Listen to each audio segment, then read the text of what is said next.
Merci.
I don't think I'm gonna make it!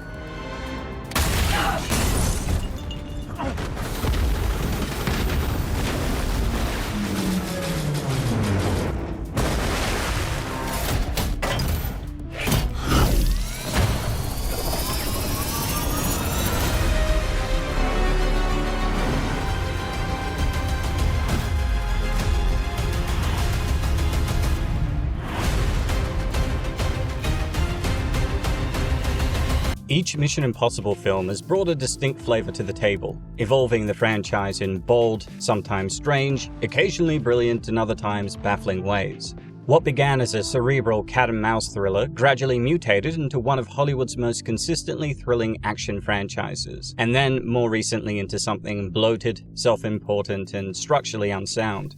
It's a saga defined by constant reinvention, driven largely by Tom Cruise's charisma, his unwavering commitment to doing every insane stunt himself, and the rotating cast of directors who've tried, with varying success, to keep the formula fresh. But while many of the entries are decent, and one of them, Fallout, is genuinely a masterpiece, the franchise's descent into overplotted spectacle in its most recent installments reflects a fundamental misunderstanding of what made it special to begin with. The original Mission Impossible, directed by Brian De Palma, was a slow-burn espionage thriller. The list Klitzen stole was a decoy. Galitzin was a lightning rod. He was one of ours. I can understand you're very upset. Kittredge, you've never seen me very upset. Structurally, it's a paranoid jigsaw puzzle, opaque, twisty, and often deliberately confusing. And while the plot doesn't always hold up under scrutiny, De Palma's direction elevates it. The CIA Vault heist is a masterclass in tension and restraint, pure visual storytelling with minimal dialogue and without music.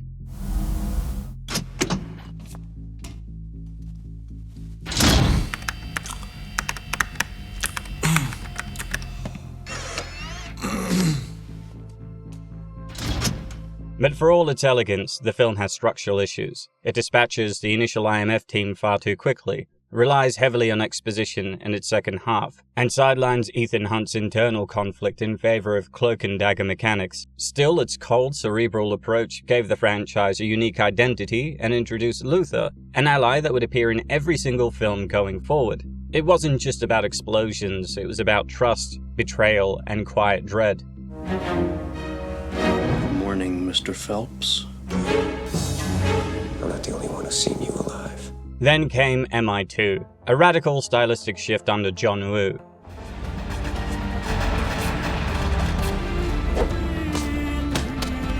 I'll get Bellerophon into your system before then! Woo turned Ethan Hunt into a long-haired, leather-clad romantic hero who stared down villains with pistols in both hands and a dove flying behind him. Gone was the chilly restraint of De Palma, replaced by slow-mo gun ballets, operatic melodrama, and a story involving a killer virus and a love interest who barely registers as a character. Structurally, it's a mess. The pacing is lumpy, the villain cartoonish, and the plot pretty predictable. But there's kind of a weird overcooked sincerity to it. It also marked the point where Cruise's physicality became central to the franchise. While MI2 may be the weakest entry in terms of writing and tone, it established Ethan Hunt as a full-blown action icon, not just a spy, but a force of nature.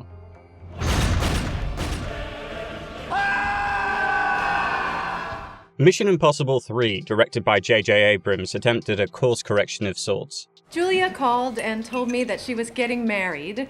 I had one thought, that it was just too bad that Daddy wasn't here to walk her down the aisle. Listen, man, I want to help you get whatever you want.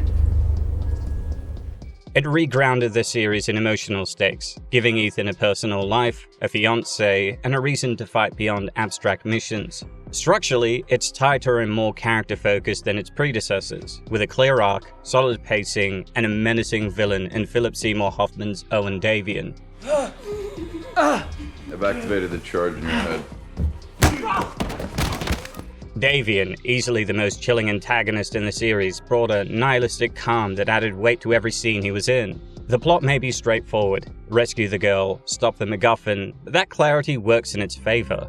Abrams injects the film with kinetic energy and narrative urgency, though the third act does rely a little too heavily on exposition and last-minute twists. Still, it's a necessary pivot, a film that redefined Ethan Hunt as a man rather than a cipher, without sacrificing momentum.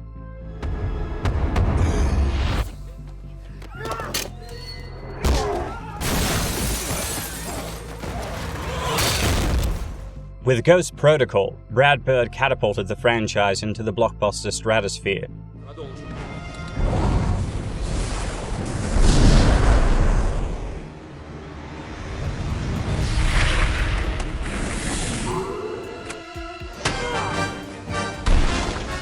The structural flaws here are minor, mostly an underwhelming villain, and a plot that's just functional enough to get us from one set piece to the next, but the sheer momentum, creativity, and spectacle cover any cracks.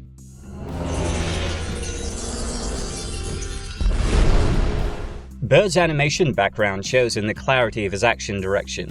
Every beat is readable, exciting, and staged with personality.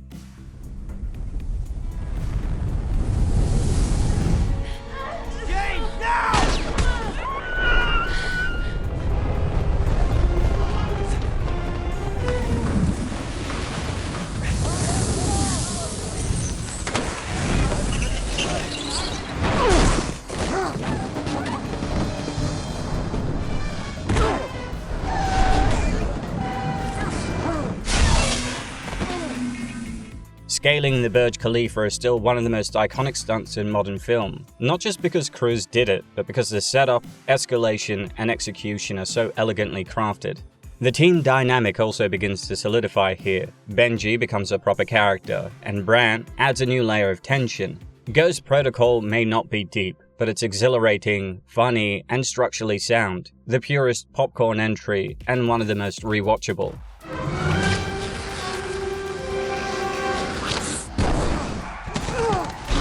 With Christopher McQuarrie stepping in as writer-director, Rogue Nation gave the franchise the tonal identity it would finally settle into. So why hasn't Lane just sent someone to steal it? It's impossible. Here McQuarrie refined the formula: globe-hopping intrigue, grounded yet audacious stunts, dry humor, and moral clarity. The story introduces the Syndicate and Solomon Lane, a villain whose icy demeanor masks a deeper philosophical conflict about the nature of order, control, and chaos. You're a terrorist. If that were true, then my goal would be to spread fear, but my method is far more surgical. From a structural perspective, the film is not perfect. The second act sags slightly with too many moving parts, and Lane himself doesn't quite get the screen time he deserves. However, it introduces Rebecca Ferguson's Ilsa Faust, who instantly became one of the series' best characters. Not a love interest, but an equal. There will always be another Lane. There will always be people like us to face him. We've done our part, and we've been cast aside. I've saved your life twice. I won't be able to do it again. The Opera House sequence and underwater vault heist are prime examples of how to structure suspense and action with precision. Rogue Nation may not be flawless, but it's smart, stylish, and surprisingly character-driven. Your mission, should you choose to accept it, is to bring me the unlocked disc by midnight tonight.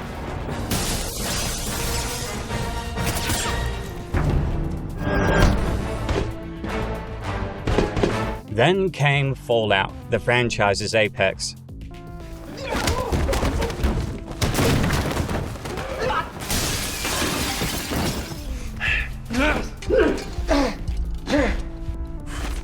It's the most structurally sound, thematically rich, and viscerally satisfying entry in the franchise. Macquarie doubles down on continuity, drawing threads from MI3, Rogue Nation, and even the original film, creating a sense of narrative culmination. Every set piece is breathtaking, not just because of the physicality involved, the halo jump, the helicopter chase, the motorcycle pursuit, but because each one serves character and story.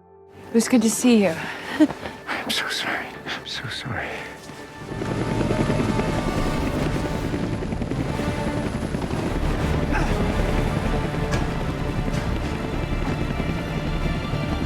The action escalates naturally, the stakes feel real, and the emotional weight of Ethan's choices hangs over every scene. Fallout is about consequences. Ethan's inability to let anyone die, his guilt over past failures, and his growing weariness are all explored without ever slipping into melodrama.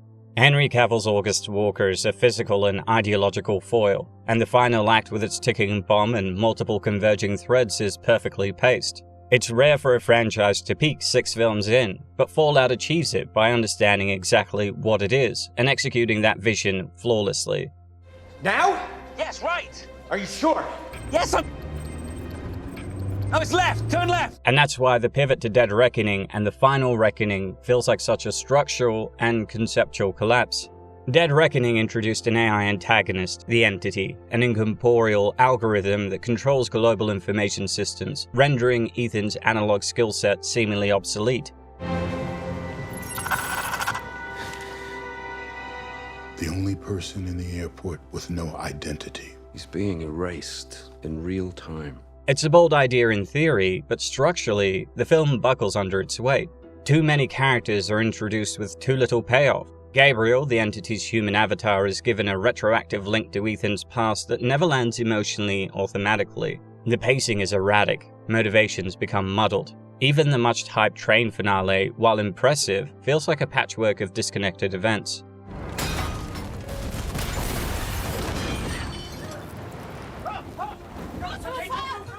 Worst of all, it kills off Ilsa Faust in a shockingly hollow way to make room for Grace, who's introduced as a new recruit.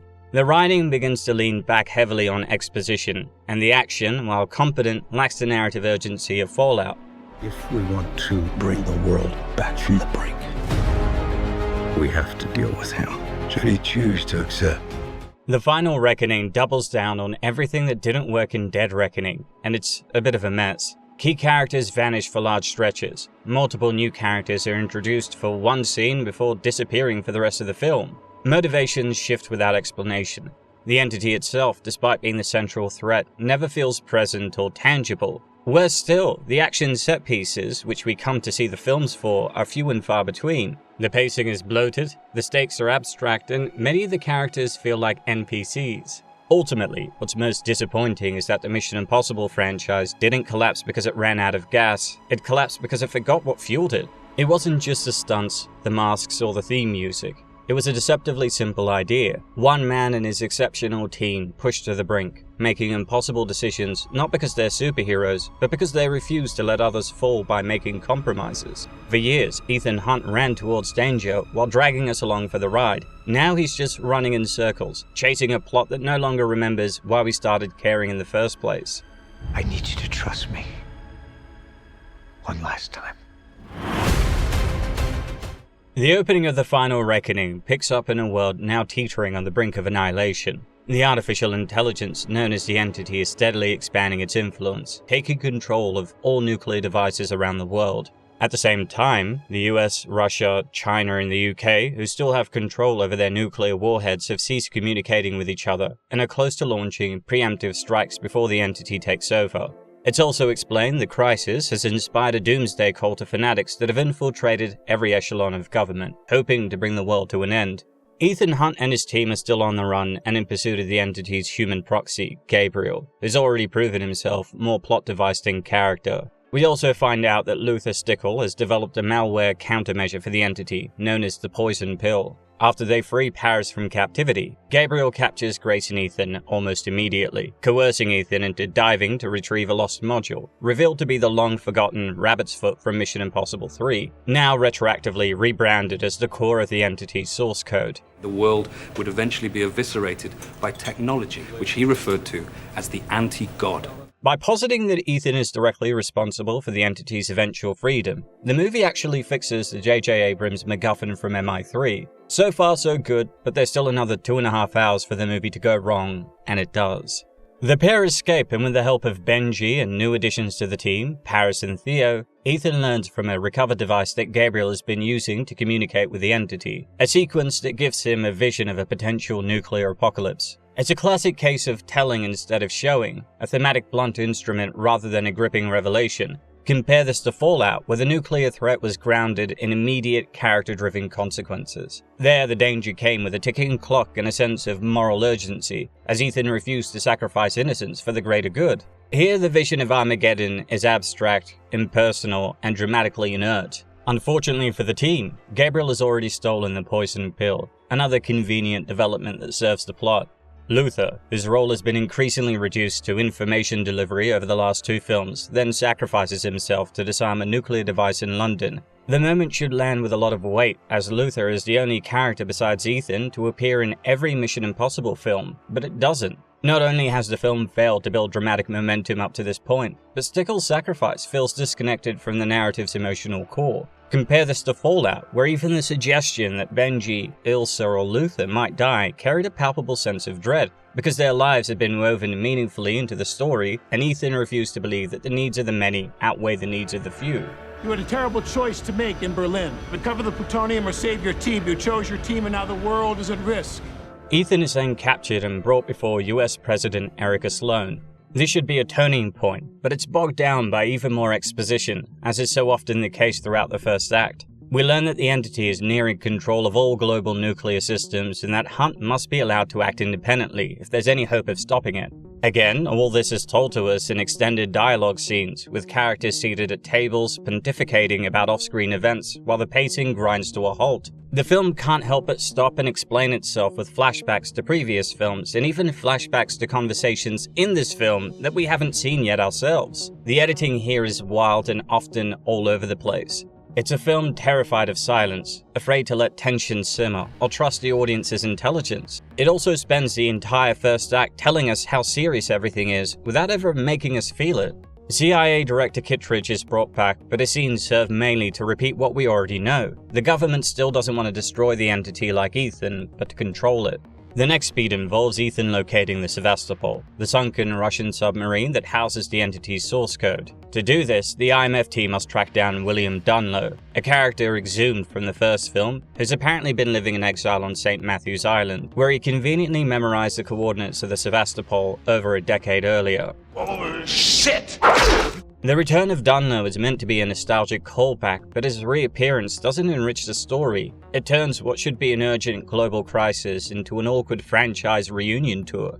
The second act is where the film should hit its stride. By this point, the pieces are in play. Ethan Hunt knows the entity's source code lies aboard the Sevastopol, and the clock is ticking before the entity triggers nuclear catastrophe. One might expect a taut, escalating series of missions leading to the climactic confrontation, but instead, what we get is a bloated, meandering middle chapter that drowns any narrative urgency beneath a sea of expository dialogue, disjointed characters, and a single set piece that never quite matches the franchise's former highs. Grace, Benji, Paris, Theo, and Tepisa, Dunlow's wife, hold off Russian special forces in a brief action sequence while Dunlow transmits the coordinates to Ethan. The action is serviceable, but there's no real tension, no standout choreography, and certainly no innovative direction. In Fallout, the action scenes were practically storytelling devices unto themselves, and characters were revealed through action. Here, it serves only to move the plot forward from one over-explained checkpoint to the next. So Ethan boards the USS George H.W. Bush in preparation for a solo dive to the Sevastopol, and using the coordinates sent by Dunlow, pinpoints the location of the sub.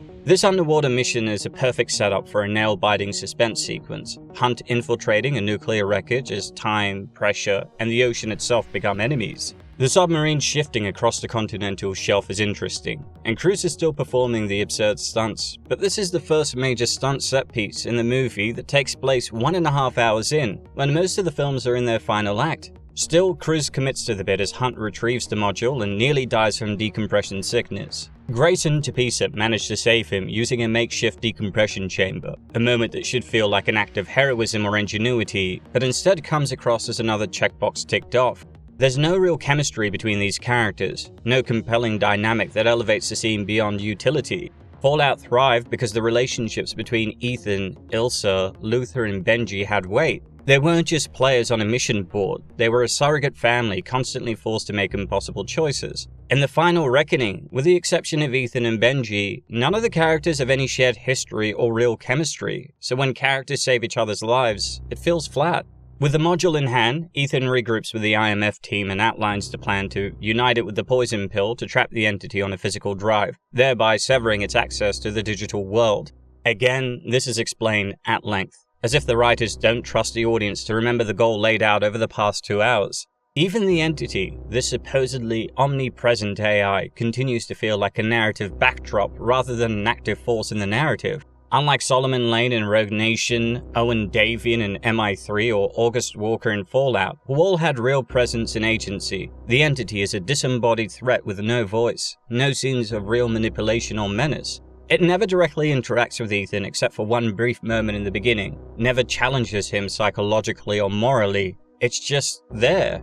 The third act is where all the narrative threads are meant to converge. In theory, this is the climactic payoff of the saga, the culmination of not only this film, but the entire franchise. Yet what should be a breathless, emotionally charged finale instead collapses under erratic pacing, plot contrivances, and a lack of emotional payoff. The team heads to South Africa to meet Gabriel at a massive server farm the entity has chosen to shelter it from the nuclear fallout as humanity collapses. But Gabriel ambushes them, threatening to set off a nuclear bomb that will kill them all unless Ethan hands him the module. Turns out, Gabriel isn't serving the entity anymore, he wants to control it, for reasons. Kittredge also shows up again, demanding the module for the US government, and there's yet another standoff filled with overlapping dialogue, competing interests, and posturing. Instead of streamlining the drama, Ethan versus Gabriel, man versus machine, the film dilutes it with bureaucratic noise. The bomb is activated with a 20-minute countdown, a firefight breaks out, and Gabriel escapes again. Mainly due to the plot contrivance of Paris's gun jamming when she has a clear shot of him. Gabriel is supposed to be Ethan's nemesis, yet we still know nothing about him. His motivations are vague, and his role as the man who changed Ethan remains laughably undercooked. Owen Davian, August Walker, and Solomon Lane may have had less time to establish their roles, but they oozed menace, intelligence, and danger. They all felt like a genuine threat. The measure of a good villain is how they complement and challenge the protagonist, and Davian, Lane, and Walker were the antithesis of Ethan. Gabriel is such an underwhelming villain by comparison. As Gabriel leaves with the poison pill, Ethan chases after him. Dunlow tries to buy the team more time before the bomb detonates. Grace and Benji attempt to reboot the systems in the digital bunker, and Paris is there to take care of Benji when he's critically injured. The film leads into the team effort territory, but fails to give the team the emotional cohesion or tension that would make these moments resonate. In Fallout, the subplot of Luther, Benji, and Ilsa trying to disable the nuclear bombs while Ethan chases down the Trigger Man wasn't just exciting, it was suspenseful because we cared. We knew what was at stake for these people. We knew their limits, their fears, their trust issues. Here, everyone's just doing a job. This leads to the centerpiece stunt sequence of the film, a mid-air confrontation between two vintage biplanes soaring above the South African landscape. Bear in mind, this is only the second and last set piece in a 3-hour film. In terms of spectacle, there's no denying the ambition. Tom Cruise, ever the daredevil, actually mounts Gabriel's aircraft mid-flight, leading to a desperate aerial scuffle. The cinematography is brilliant, capturing the raw physicality of the stunt, and Fraser Taggart's lens doesn't shy away from the danger. It's the kind of practical set piece that Mission Impossible built its reputation on. But for all its technical prowess, the sequence feels emotionally hollow. There's no real catharsis in Ethan fighting Gabriel, because Gabriel, despite having been billed as Ethan's shadow, the man who shaped him, has never been given the characterization to warrant that weight. When Gabriel finally falls, parachuting away only to slam into the rudder of a plane, the moment is shockingly anticlimactic. No confrontation of ideologies, no reckoning between men who once knew each other, no dramatic closure. Gabriel simply exits the story having accomplished very little. This is a far cry from the brutal, suspense-filled climax of Fallout, which pitted Ethan against Walker in a cliffside helicopter showdown that was not only pulse-pounding, but emotionally and narratively satisfying. Walker was a man Ethan had worked beside, someone who had manipulated and betrayed the team from within. His death felt earned. Gabriel's feels more like a scheduling convenience than a narrative climax. The ending also doesn't make sense, as he tells Ethan that he's wearing the only parachute before dying, but then another one magically appears, enabling Ethan to jump from the damaged plane as it catches fire. Grace is ultimately able to upload the poison pill, thanks to Ethan's mid-air delivery of the now combined drive. It's a heroic moment for her character, but because her development has been stunted by the sheer number of characters vying for screen time and her shallow integration into the team, the moment doesn't land. Her transformation from thief to agent never quite feels earned. By contrast, consider how Fallout treated Ilsa Faust. Her decisions had consequences. Her internal conflict, torn between loyalty to Ethan and her obligations to MI6, created tension. Grace never faces any dilemma similar to that. She simply follows instructions. After the upload, the entity is captured and Ethan is found by Kittredge and Briggs. In what is supposed to be a big franchise twist, it's revealed earlier that Briggs is actually James Phelps Jr., the son of Ethan's original team leader from the 1996 film who betrayed the IMF. This revelation, however, amounts to absolutely nothing. It doesn't inform Briggs' actions. It doesn't change the dynamic between him and Ethan. It's simply a name drop meant to invoke nostalgia. Where Fallout built its tension and themes around legacy, sacrifice, and trust, the final reckoning weaponizes nostalgia as a substitute for meaning. After a voiceover from Luthor telling Ethan why the world needs him, the final scene is the obligatory team reunion in London. Grace gives Ethan the isolated entity, now presumably safe on a drive, and the group parts ways. It's a quiet conclusion and clearly designed to function as an ending, but it doesn't feel like one. There's no sense of thematic closure, no payoff to Ethan's arc, no reflection on what any of this has meant. Everything you are, everything you've done has come to this. Are you kidding me? Is this how it ends? What? No! Mission Impossible: The Final Reckoning may be one of the most frustrating blockbusters of recent memory. Not because it's an outright disaster, but because it represents the slow, disappointing unraveling of a franchise that I love and once seemed incapable of misfiring. The most glaring issue isn't just the clunky, convoluted plot or the excessive exposition, though both are abundant, but the film's fundamental misunderstanding of what made this franchise thrive in the first place. At its peak, Mission Impossible succeeded not just by being big, but by being sharp. It delivered spectacle, yes, but spectacle with precision. Every action sequence felt purposeful. Every character beat was earned. Every twist carried weight. In The Final Reckoning, however, the storytelling is bloated and meandering, shackled to an AI antagonist that functions more as a concept than an active threat, and bogged down by a revolving door of characters who either vanish without consequence or are inserted to pad out the runtime. For a film that's nearly 3 hours long, it's remarkable how little time is actually spent developing any of the characters. Ethan Hunt has no moral dilemma to grapple with. Grace, the supposed new protege, is written as a narrative tool, shuffled between set pieces and moral speeches without ever becoming a fully fleshed out person. Paris, introduced in Dead Reckoning, is a blank slate. Theo might as well be a placeholder. Even Benji and Luthor, two of the franchise's longest standing characters, feel like afterthoughts, deployed when the script needs a moment of levity or a tech-savvy solution, but given almost nothing in terms of meaningful involvement. Perhaps most emblematic of this issue is the treatment of Gabriel. His backstory is pasted in via flashbacks and clunky exposition, and we still don't know who he was to Ethan beyond a person that killed someone he cared about, a person we don't even know to begin with. Gabriel feels like an NPC with a dialogue tree. His motivations are vague, his menace toothless, and his demise utterly forgettable. If this is meant to be Ethan Hunt's final great adversary, it's a baffling miscalculation. That failure extends to the entity itself. The film never lets the entity do anything interesting. Instead of having it engage Ethan directly, challenge him morally, or upend the team's plans in ways that matter, it remains a looming presence in the background. The idea of an incorporeal villain is ambitious, but only if the script can convey its omnipotence and presence through consequences. There's also the matter of pacing. This is a film obsessed with information. Who has it, who needs it, how it's stored, where it's hidden. Characters spend a staggering amount of time recapping events, outlining strategies, or sitting in rooms explaining the stakes to each other. The effect is numbing.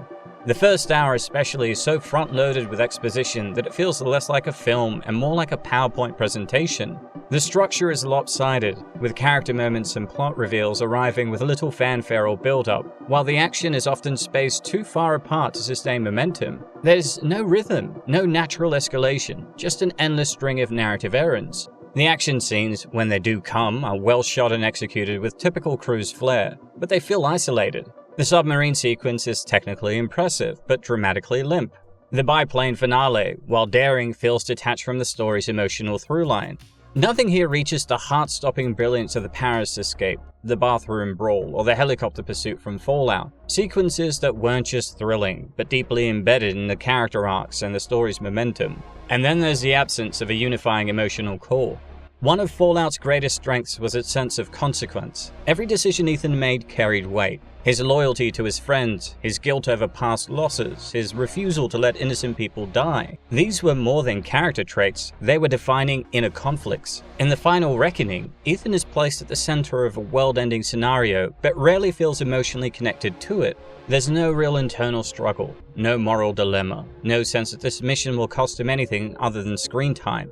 Even the supposed farewell to his legacy feels muted, half-hearted, and ultimately inconsequential. What we're left with is a film that looks like a Mission Impossible movie, sounds like one, and even acts like one at times, but lacks its soul. It has the mechanics, but not the magic. There are moments, to be fair, when the old energy resurfaces. A daring stunt here, a glimmer of dry humor, a flash of old-school espionage. But those moments are few and far between, buried beneath a story that constantly insists on its own importance while failing to justify it. In the end, The Final Reckoning is a film that confuses scale for substance. It wants to be a grand farewell that closes the book on one of cinema's most beloved franchises. But what it delivers instead is a muddled, lumbering narrative that too often forgets why people fell in love with these films to begin with. Cruise remains magnetic, and there are glimmers of what could have been a great send-off to the last action movie star. But without clarity, focus, or emotional grounding, the film becomes its own worst enemy. Rather than going out with a bang, The Final Reckoning fizzles, a finale that feels more like an extended footnote than a final statement. It's not a total failure by any means, but for a franchise that once redefined what action could be, that might be the most disappointing outcome of all.